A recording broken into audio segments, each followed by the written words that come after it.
loneliness, anxiety, depression, and substance abuse all on the rise during this pandemic as it continues to lead to more job losses and more restrictions. The uncertainty of all of this fear to the unknown, how justified is it? Are we merely victims to the mainstream media? Why are the big questions like, what are the long-term impacts looking like? What's the road out not being addressed? Why are topics like this not being talked about?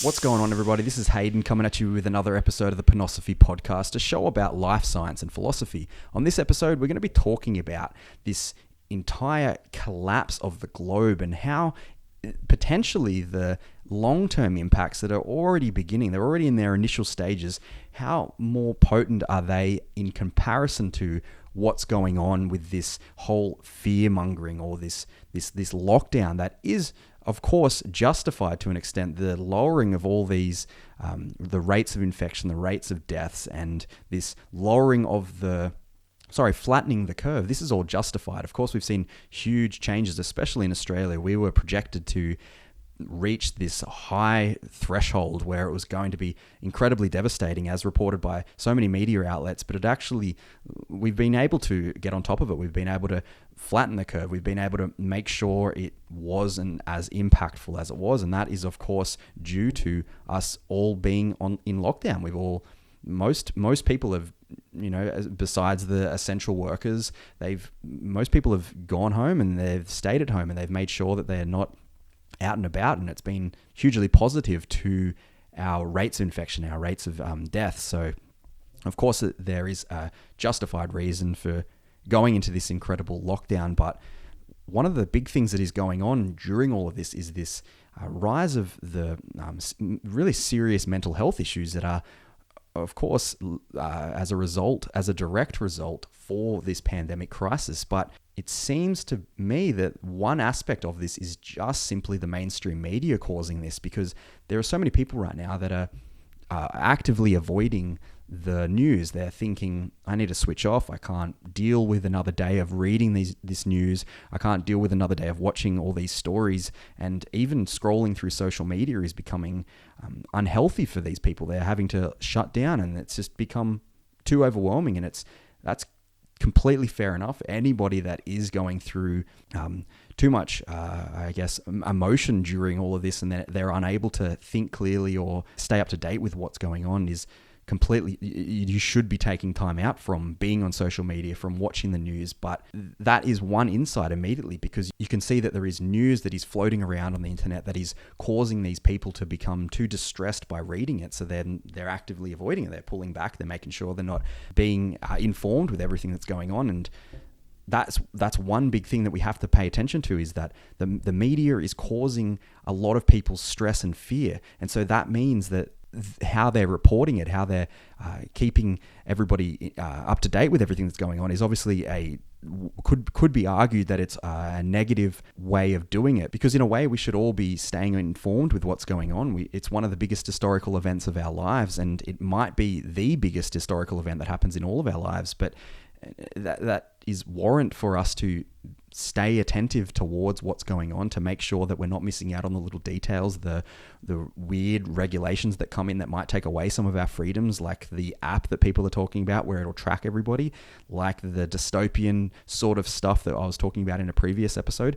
These kinds of things we need to make sure that we don't just let slide into power, let these rules and regulations just become part of our natural way of life, because we're too obediently turning a blind eye. And one aspect that could be leading to that is, of course, the media, by just reporting on certain things that make people switch off and go, I don't have time for that. It's making me too emotional. I can't be bothered dealing with that anymore. And like I said, of course, that's justified. You should be pulling away when you cannot handle the amount of news that's coming out about this every single day. It's like there's no other news event going on Earth. And imagine going back to the fires right now, the Australian bushfires, plus say it's the Olympics as well. There's no chance all these news stories would be able to be reported, because they barely spend any time on any other news related stories. COVID is the big news story that's going on, obviously, and we have to keep being told about it. But it's one thing that media can use to constantly get views, constantly get clicks on their articles. And in a way, they're obviously already all about clickbait. They love to go viral. They love to build their popularity and to gain more followers. And that in of itself is definitely something to be wary of, because they're going to constantly try to get people to stay tuned into what they're telling. So their catchy headlines, their clickbait articles, their viral videos that just try to instill some sort of emotional reaction to cause people to want to share it, to talk about it themselves. And we definitely have to be careful with what the media is actually doing during a time like this, and be wary of what news sources we're constantly listening to or reading.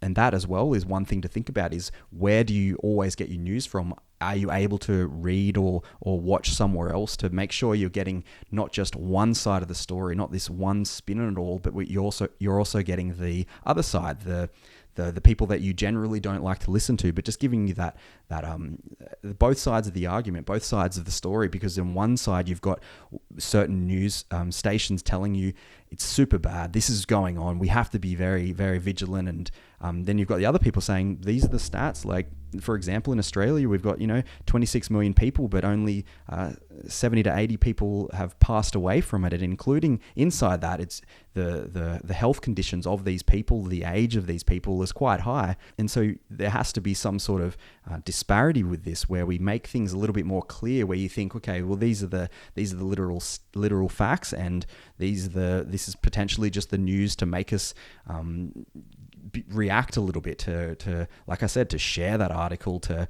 post something on Facebook about it, to just constantly build this emotion upon everybody. So then they constantly going on these websites, going to their social media pages, and continuously providing them with this popularity contest that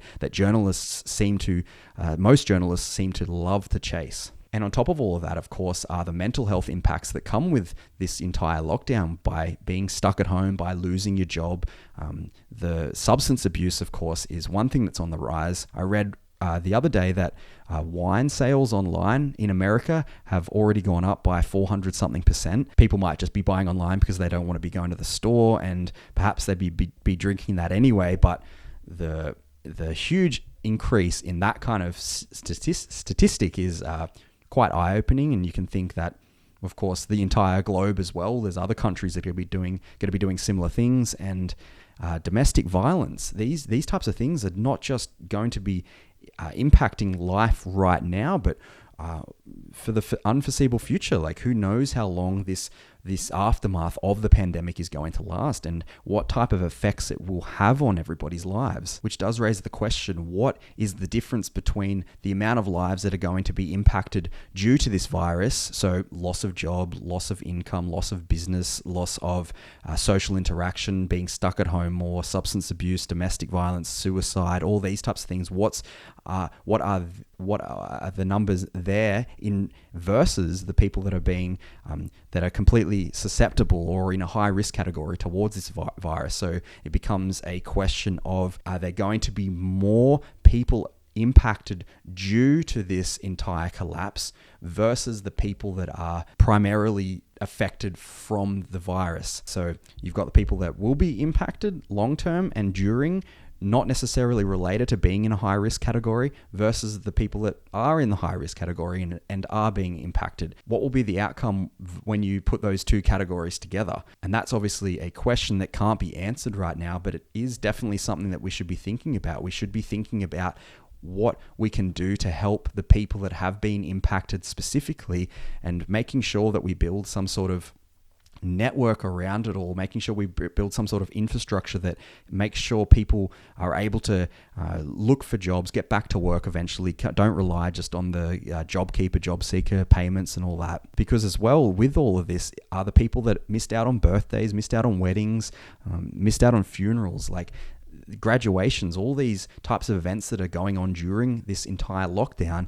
And these are life events that stay with people forever in their memories, and not having them where they should have been, say, that will impact people, in slow sort of trickle effect. And I guess at the end of the day, it does come down to what news sources you're paying attention to, because if you are being overwhelmed with the news that's going on, of course, take the time off, but don't lose the knowledge that's going on as well. Make sure you're paying attention to what is happening, because there can be news sources that are just trying to inflict fear versus the actual statistics that are going around that we need to be paying attention to and know that, which is something that's not being covered that often, if ever, is how positive it can be when, due to the fact that Australia has managed to flatten the curve, we have been able to lower the rate of infection substantially. And not only that, but recovery rates are something that aren't talked about either.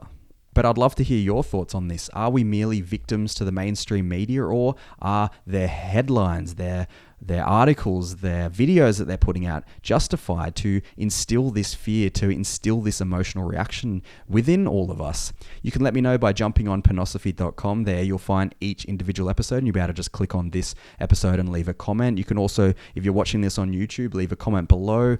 If you'd like to get in touch, you can email me at pernosophy@gmail.com. And I guess that's about it for this week. So thanks so much for tuning in, and I'll talk to you next time.